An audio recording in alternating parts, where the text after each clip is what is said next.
तो देखिए, महाराष्ट्र की सियासत में जो कुछ हुआ, क्या वो सियासी घटनाक्रम का आखिरी पन्ना था या फिर इसके बाद कुछ और बड़ा होने वाला है? क्योंकि अजित पवार के बीजेपी के साथ जाते ही उद्धव गुट की तरफ से एक नया मुद्दा उछाल दिया गया। संजय राउत दावा किया उन्होंने कि बहुत जल्द प्रदेश को नया मुख्यमंत्री मिलने जा रहा है। यह बात इस वजह से भी महत्वपूर्ण हो जाती है क्योंकि अब सीएम एकनाथ शिंदे के बिना भी बीजेपी विधानसभा में मजबूत स्थिति में दिखाई देगी।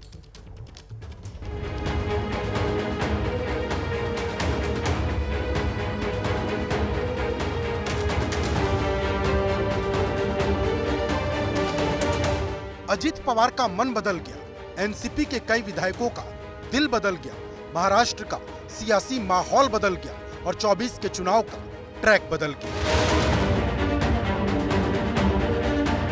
लेकिन क्या यह महाराष्ट्र की राजनीति में उठापटक का अंत है या फिर किसी नए तूफान की जोरदार शुरुआत?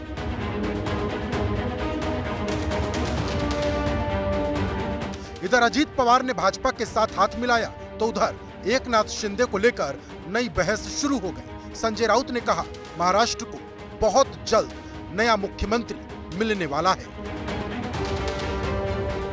उनके साथ 16 विधायक जो शिवसेना से फुट कर गए थे वो डिस्क्वालीफाई हो जाएंगे और सरकार अनस्टेबल हो जाएगी। उसके लिए ये नया सपोर्ट लिया है। और मैं और एक बात कहता हूँ, अभी चंद दिनों में महाराष्ट्र को और एक मुख्यमंत्री मिलेगा। इधर संजय राउत ने बड़ा दावा ठोका तो उधर सोशल मीडिया पर एकनाथ शिंदे की शपथ ग्रहण समारोह वाली एक तस्वीर भी वायरल हो गई। इस तस्वीर में एकनाथ शिंदे के हाव भाव को नीरस बताया गया और संजय राउत ने भी इस पर चुटकी ले ली।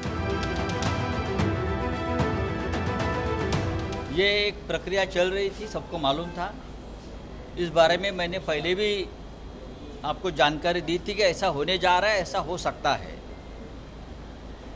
उसका मतलब ये है जो मुख्यमंत्री है आज के मिस्टर एकनाथ शिंदे, उनके ऊपर जो डिस्क्वालिफिकेशन की जो तलवार लटक रही है वो जल्दी ही गिरने वाली है।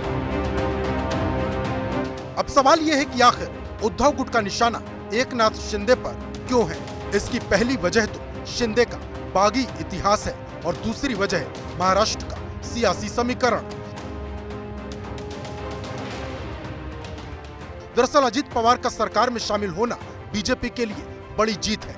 अजित पवार के आने के बाद बीजेपी का पलड़ा और मजबूत हो गया है क्योंकि अभी तक बीजेपी और शिंदे गुट के 166 विधायकों के समर्थन से सरकार चल रही थी। लेकिन अब दावे के मुताबिक अजित पवार के 40 विधायक सरकार को और मजबूत कर रहे हैं।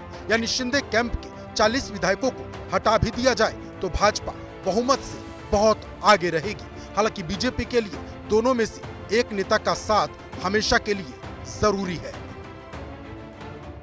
सीएम शिंदे को लेकर उद्धव गुट कुछ भी कहे, लेकिन एकनाथ शिंदे डटे हैं और मजबूती से खड़े हैं। पार्टी में जो कर्मठ कार्यकर्ता रहता है, कर्तृत्ववान कार्यकर्ता रहता है, उसको ज्यादा महत्व नहीं दिया जाता है। उसको मतलब क्या बोलते हैं, उसमें सेकेंडरी समझा जाता है। तो उसमें ऐसे इसीलिए ऐसी घटनाएं होती है और इसलिए अजित दादा पवार और उनके सभी साथी जो हमारे साथ सरकार में आए हैं उनका मैं मुख्यमंत्री होने के नाते स्वागत करता हूं।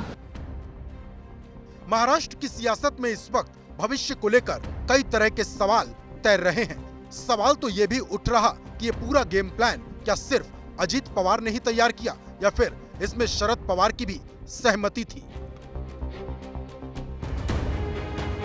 सियासत में सब कुछ मुमकिन है।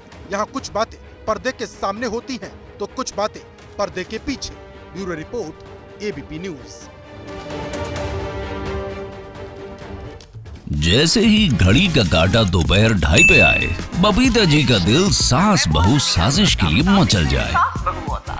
और ये है इनकी बहू, पूरे दिन ऑफिस की टेंशन हो जाए गॉन जब ये करें अपना फेवरेट शो फ्री टाइम पे ऑन। इनकी तरह आप भी देखिए अपना फेवरेट शो अपने टाइम पर और डाउनलोड कीजिए एबीपी लाइव ऐप अपने स्मार्ट टीवी पर।